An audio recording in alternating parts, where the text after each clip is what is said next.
صحابه کرام چې څوک مدینه کې حضور پسې روان شو 314 صحابه نو مدینه منوره کې يهوديان دکانونو کې ناشته او خندا ورپسې کوي.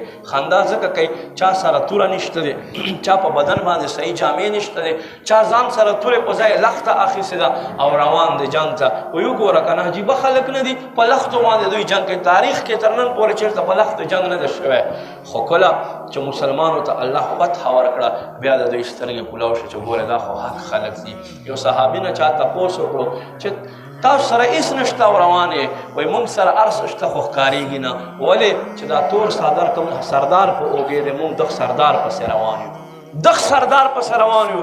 موږ قوم د موسی نه یو چې موسی علیه السلام ته وایي چې مسلمان ای موسی ته او د ستا ورور او خدای جنګ وکړئ، موږ دلته ناست یو. نه، حضرت سعد بن عباده پاسی وایي یا رسول الله که ته موږ ته حکم وکړې چې سمندر ته ودانګې موږ به سمندر ته ودانګو، که ته موږ ته حکم وکړې چې ځانونه کټ کړئ موږ به ځانونه کټ کړو. موږ د دې پروا نه کړو.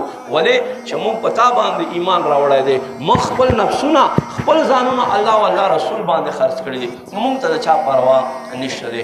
نو هلته اسلام خورېدو، هلته مسلمان غالب و، هلته مسلمانو ته فتح میلاو کېدی، هلته مسلمان خوشحالی ژوند تېرولو. تر دې پورې چې یو وخت داسې راغی چې کافرانو به خپل زامن وده کول. تاریخ لیکي نو زوی ته بیا وایي څومره بچه وده شه کنې مسلمان راضي خوري دی. خو موږ ته بلا راضي خوري دی، هغوی به مسلمان راضي خوري دی.